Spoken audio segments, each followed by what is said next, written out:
Comment croiront-ils s'ils n'ont pas entendu?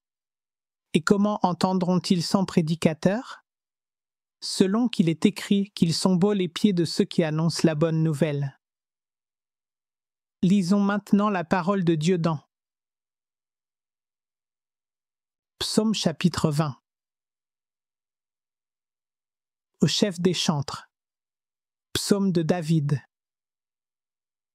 Que l'Éternel t'exauce au jour de la détresse, que le nom du Dieu de Jacob te protège, que du sanctuaire il t'envoie du secours, que de Sion il te soutienne, qu'il se souvienne de toutes tes offrandes et qu'il agrée tes holocaustes. Qu'il te donne ce que ton cœur désire et qu'il accomplisse tous tes desseins, nous nous réjouirons de ton salut, nous lèverons l'étendard au nom de notre Dieu, l'Éternel exaucera tous tes vœux. Je sais déjà que l'Éternel sauve son oint, il l'exaucera des cieux, de sa sainte demeure, par le secours puissant de sa droite. Ceux-ci s'appuient sur leurs chars, ceux-là sur leurs chevaux, nous invoquons le nom de l'Éternel, notre Dieu, eux, ils plient et ils tombent, nous tenons ferme et restons debout. Éternel, sauve le roi, qui nous exauce quand nous l'invoquons.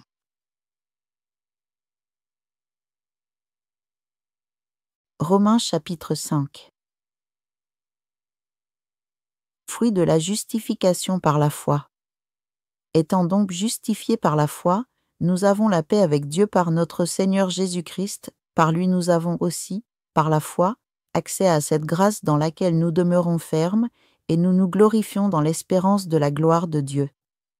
Bien plus, nous nous glorifions même des afflictions, sachant que l'affliction produit la persévérance la victoire dans l'épreuve, et cette victoire l'espérance, or l'espérance ne trompe point, parce que l'amour de Dieu est répandu dans nos cœurs par le Saint-Esprit qui nous a été donné. Car, lorsque nous étions encore sans force, Christ, au temps marqué, est mort pour des impies, à peine mourrait-on pour un juste, quelqu'un peut-être mourrait-il pour un homme de bien. Mais Dieu prouve son amour envers nous en ce que, lorsque nous étions encore des pécheurs, Christ est mort pour nous. À plus forte raison donc, maintenant que nous sommes justifiés par son sang, serons-nous sauvés par lui de la colère, car si, lorsque nous étions ennemis, nous avons été réconciliés avec Dieu par la mort de son Fils, à plus forte raison, étant réconciliés, serons-nous sauvés par sa vie. Et non seulement cela, nous nous glorifions aussi en Dieu par notre Seigneur Jésus-Christ, par qui maintenant nous avons obtenu la réconciliation. Le péché et la grâce. C'est pourquoi, comme par un seul homme le péché est entré dans le monde, et par le péché la mort, ainsi la mort s'est étendue à tous les hommes, parce que tous ont péché, car jusqu'à la loi le péché était dans le monde, or le péché n'est pas imputé quand il n'y a point de loi. Cependant la mort a régné depuis Adam jusqu'à Moïse, même sur ceux qui n'avaient pas péché par une transgression semblable à celle d'Adam, lequel est la figure de celui qui devait venir. Mais il n'en est pas du don gratuit comme de l'offense. Si par l'offense d'un seul il en est beaucoup qui sont morts, à plus forte raison la grâce de Dieu et le don de la grâce venant d'un seul homme, Jésus-Christ, ont-ils été abondamment répandus sur beaucoup. Et il n'en est pas du don comme de ce qui est arrivé par un seul qui a péché, le jugement, après une seule offense, a abouti à la condamnation, tandis que le don gratuit, après plusieurs offenses, conduit à la justification. Car si par l'offense d'un seul la mort a régné par lui seul, à plus forte raison ceux qui reçoivent l'abondance de la grâce et du don de la justice régneront-ils dans la vie par Jésus-Christ, lui seul. Ainsi donc, comme par une seule offense la condamnation a atteint tous les hommes, de même par un seul acte de justice la justification qui donne la vie s'étend à tous les hommes, car, comme par la désobéissance d'un seul homme beaucoup ont été rendus pécheurs, de même par l'obéissance d'un seul beaucoup seront rendus justes. Or, la loi est intervenue pour que l'offense abondât, mais là où le péché a abondé, la grâce a surabondé, afin que, comme le péché a régné par la mort, ainsi la grâce régna par la justice pour la vie éternelle, par Jésus-Christ notre Seigneur.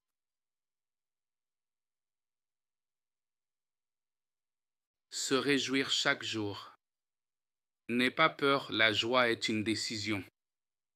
Beaucoup de gens la retiennent par peur d'être déçus plus tard. Par exemple, autrefois Prabowo avait dit qu'il deviendrait président, mais finalement c'est Jokowi qui a été élu et beaucoup ont été déçus. À ce moment-là, de nombreux Sino-Indonésiens étaient inquiets aussi. Ce n'est pas t'inviter à la suffisance, ni à l'orgueil, non.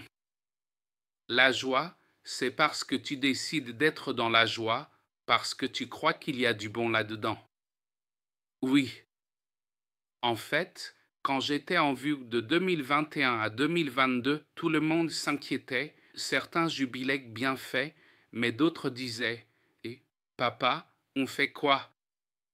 Tu veux qu'on t'envoie de l'argent ?»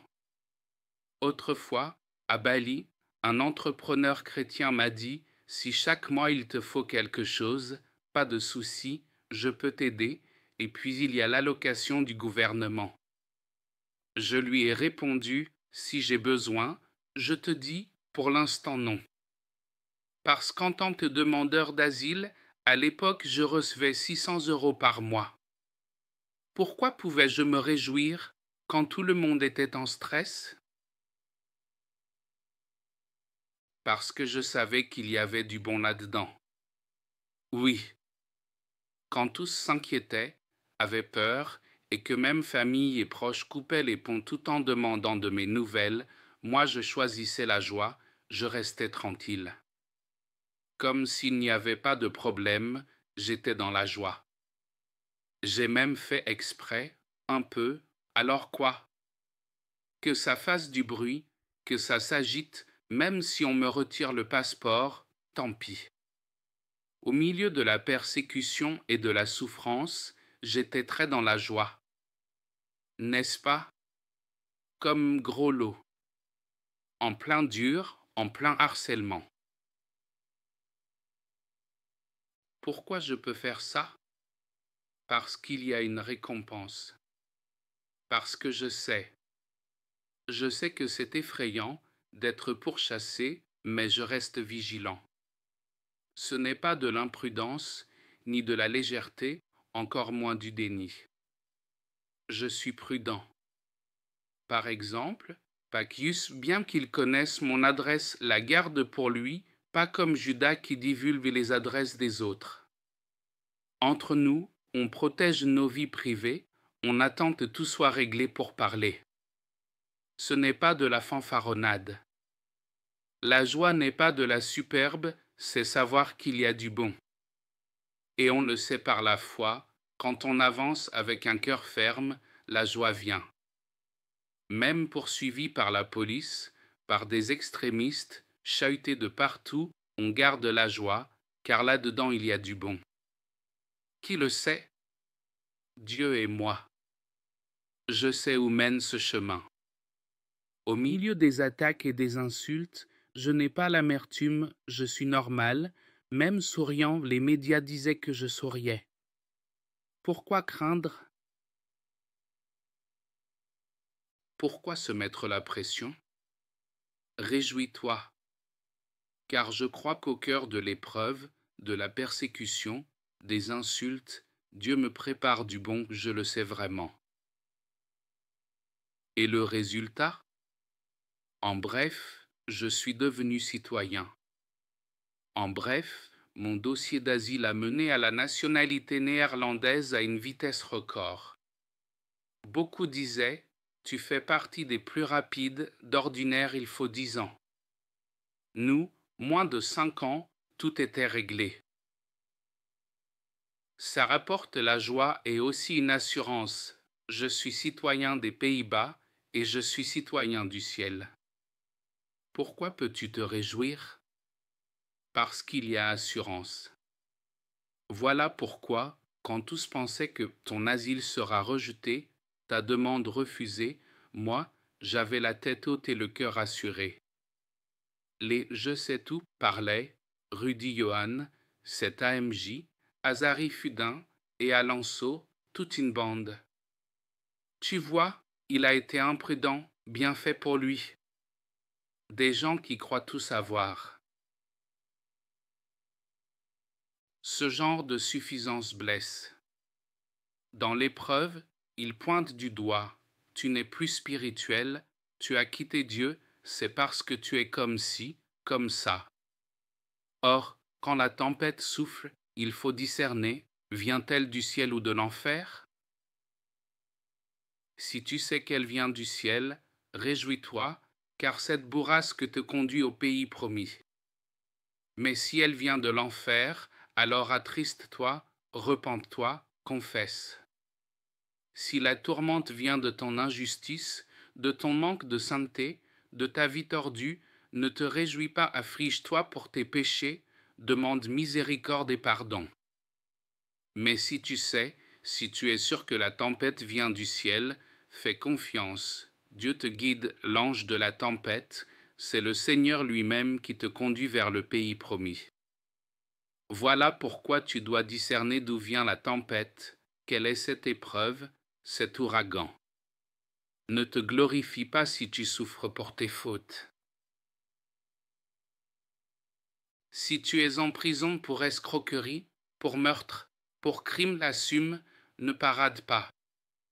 Mais si tu es emprisonné pour ta foi, si tu es insulté à cause de l'Évangile, si tu fais face aux problèmes à cause de ta foi, alors demeure paisible et réjouis-toi, car le Seigneur est bon. En ce moment, à Den Haag on nous calomnie aussi, au pôle n'est plus apprécié. Je te le dis, si tu viens vers moi avec un cœur tordu, tu ne m'aimeras pas, si ton cœur n'est pas droit, tu ne m'aimeras pas. Mais si ton cœur est droit, tu m'aimeras, et tu apprendras beaucoup ici. Parce que je suis quelqu'un de droit, franc, net. Si ton cœur est droit, on s'entendra. Peu importe ton signe chinois, serpent, cochon, si ton cœur est droit, on s'accordera. À l'inverse, même si ça matche astrologiquement, si ton cœur veut biaiser, ça ne collera pas, crois-moi. Je suis rectiligne, simple, sans combination. Si tu joues aux intrigues, tu finiras par te ligoter toi-même, comme avec une pelote de fil. Tu voudras me tirer vers le bas, et c'est toi qui te feras tomber. Et pourtant, je me réjouis. Pourquoi?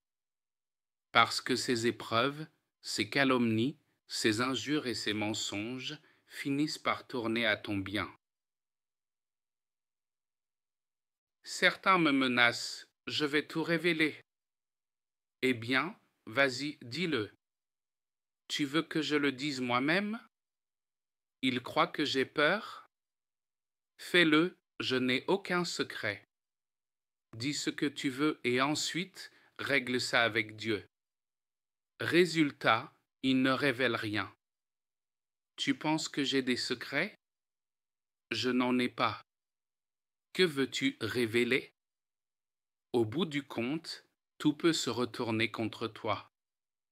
Gracia Plo, Rudy Johan, Amin Wijaya, Lanceau, ils ont tenté de dévoiler des choses et tout leur est retombé dessus parce que je n'ai pas de secret. Si tu te rapproches de moi en pensant que je vis dans le luxe, tu seras déçu, ma vie n'est pas luxueuse. Et si toi tu vis dans le luxe, près de moi tu risques de te sentir opprimé, même coupable alors que je ne t'accuse de rien. Tu n'imaginerais pas que je suis un serviteur de Dieu sans un euro en épargne, et pourtant nous portons de grands projets, ce qui rend certains tout petits, complexés. Regarde Pasteur Daniel, je le mets en premier et moi en second. Tu trouveras rarement un pasteur avec autant de grands projets tout en ayant, lui et sa famille, si peu d'argent. Demande-lui, comment finances-tu tout ça? D'où vient l'argent? On l'a demandé en cours de mission au niveau HBC 1. L'argent vient d'où? Il a répondu, ne croyez pas que j'ai de l'argent, je n'en ai pas. Ces derniers temps, il nous a souvent invités, j'en étais gêné, non, s'il te plaît. Mais c'est ça, un exemple. Depuis que je l'ai connu à mes 15 ans en classe de 3e, jusqu'à aujourd'hui où j'ai 51 ans, 36 ans sans changer.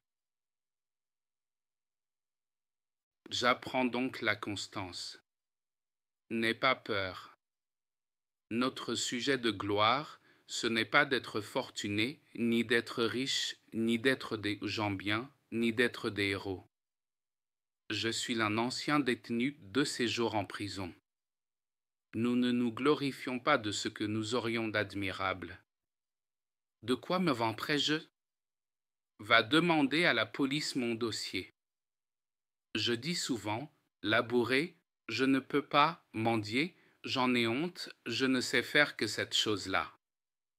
Alors on se concentre sur cette seule chose jusqu'à ce qu'elle grandisse et porte. Si j'ai pu faire tout ça, ce n'est pas parce que je suis exceptionnel. Pourquoi avez-vous fait confiance au point d'offrir, au total, 40 milliards? Nous avons 1200 anciens, pourquoi faire confiance à quelqu'un comme moi? Je ne sais pas, serait-ce parce que je suis extraordinaire? Non, sûrement pas. C'est précisément parce que labourer, je ne peux pas mendier, j'en ai honte que Dieu m'a fait grâce. Et pour demeurer dans cette grâce, j'ai dû porter bien des croix, calomnies, accusations, trahisons. Ce n'est pas grave, qui puis-je? J'encaisse les injures et les mépris et on avance. Aujourd'hui j'ai la nationalité néerlandaise, va donc l'obtenir toi-même, ce n'est pas gagné. J'ai trop de sujets de reconnaissance. Vivre aux Pays-Bas, c'est presque le paradis. L'automne, quelle beauté, l'hiver, tout devient blanc, le printemps, c'est multicolore. Tu vois cette splendeur. Si je me plaignais à Dieu, j'aurais honte. Même si je n'ai pas un euro en poche, j'ai tant de raisons de dire merci. Mon enfant étudie aux Pays-Bas. Steven, lui, envoie le sien en Angleterre 1 milliard par an. Je dis, Seigneur, tu es trop bon pour moi. Alors comment te rendre amour pour amour? Encore cette phrase, labourer, je ne peux pas, mendier, j'en ai honte, je ne sais faire que ceci. Dans la souffrance, je cède. Calomnié, trahi, je laisse passer. De quoi nous vantons-nous? D'avoir, malgré les insultes, une équipe de choc comme vous. Pourquoi? Parce que nous avons tenu sous la persécution, insultés par nos propres frères, trahis par nos propres frères, traités de tour de Babel, soupçonnés de détourner des dons, alors que l'argent n'est pas dans mes mains, il est à la trésorerie. Tu vois, voilà notre gloire, nous triomphons dans la détresse. Nous nous glorifions dans toutes les difficultés qui bâtissent cette communauté. Combien de trahisons? Combien de « je vais révéler ton secret » ? Mais nous n'avons pas de secret. Heureusement que je n'en ai pas. C'est pourquoi je dis à tous les responsables et bénévoles, pas de petits secrets, pas de « ne le dis à personne ». Si quelqu'un te dit « surtout ne répète pas », quitte-le. Sérieusement, si, parmi vous, quelqu'un commence avec « surtout n'en parle à personne », pars. C'est dangereux, malsain. Ici, on n'emploie pas cette phrase. Tout est ouvert. Ce qui ne l'est pas, c'est l'accompagnement personnel, question d'intimité spirituelle. Pour le reste, tout le processus est transparent et clair. Même le compte à jour aux Pays-Bas, nous l'avons montré hier. Combien est entré, combien est sorti. Tu ne me crois pas? Demande à Marcel, le cuisinier, et à Junita. On ne plaisante pas. Sur la transparence, je suis strict, pas de zone d'ombre. C'est notre force et notre réputation ce qui donne envie et confiance aux gens. Donc, pas de « ne le dis à personne » interdit. C'est un tabou. Si quelqu'un te sort ça, éloigne-toi, fais-moi confiance. Même si c'est un trésorier, un cadre, un président, on n'en parle pas? Non, c'est de la magouille. Chez nous, pas de ça. Dès qu'il y a du secret, méfie-toi. En général, ce chute mène au péché. Qui vit dans l'ombre finit par tomber, c'est le piège du malin. À l'inverse, si tu marches dans la lumière, tu demeures en Jésus. Mais si tu dis ne le dis à personne, c'est qu'il y a ténèbres, quelque chose à cacher. Et moi, certains menacent, j'ai tes captures WhatsApp, un jour je les lâche toutes. Lâche-les. Publie tout ce qui concerne le presbytère. Tu veux demander quoi? Sur le presbytère, tu veux savoir quoi? Il n'y a rien à cacher, vas-y. Je défie même publiquement. Tu crois que j'ai peur? Je sais que nous sommes sur la bonne voie parce que les accusations ne tiennent pas. Voilà notre sujet de gloire. Quand on nous traite d'enfants du diable et de tout le reste, la réalité, c'est que ces prétendus enfants du diable nourrissent des gens en Indonésie. Si le diable nourrit et que Dieu ne nourrit pas, alors je suivrai bien le diable. Non. Dans bien des églises, on dit Dieu est bon, mais les fidèles restent pauvres. Chez nous, on nous traite d'enfants du diable, d'hérétiques, mais est-ce que l'un de vous ne peut pas payer son loyer? Venez me le dire. Si même des enfants du diable peuvent régler des loyers, tu trouves ça crédible?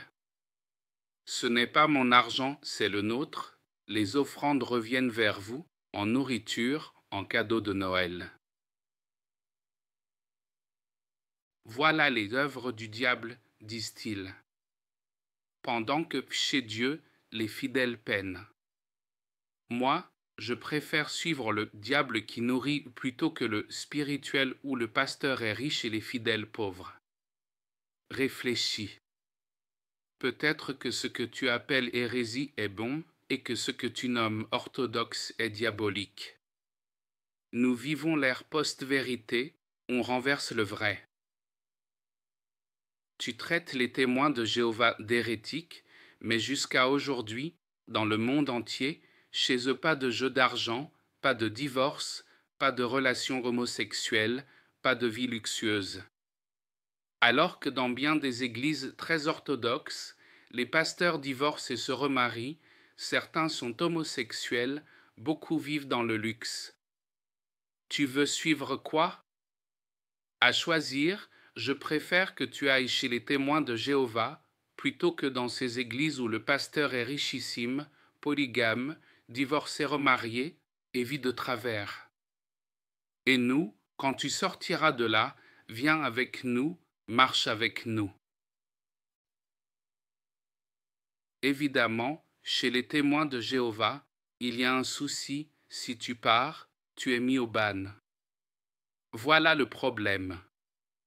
Mais chez nous, même si tu pars, tu restes ami que les autres veuillent encore me parler ou pas, c'est leur affaire, nous, on te garde comme ami.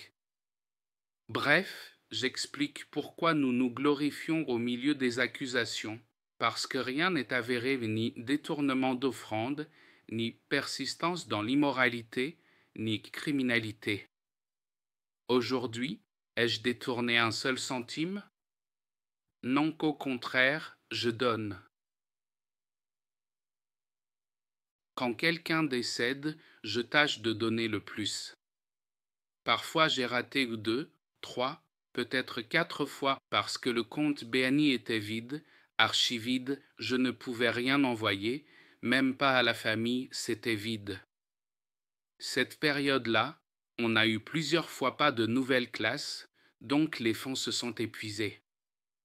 Je dois encore un peu à Wivina pour le cours précédent.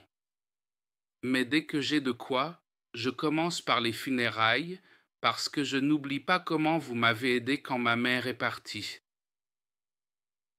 Un deuil, c'est un fardeau lourd, on pleure déjà et il faut encore payer. Pendant le Covid, rien que creuser la tombe, c'était 15 millions, sinon on ne creusait pas d'aimant, non? Heureusement, vous m'avez aidé, sinon je n'aurais pas eu de quoi enterrer maman.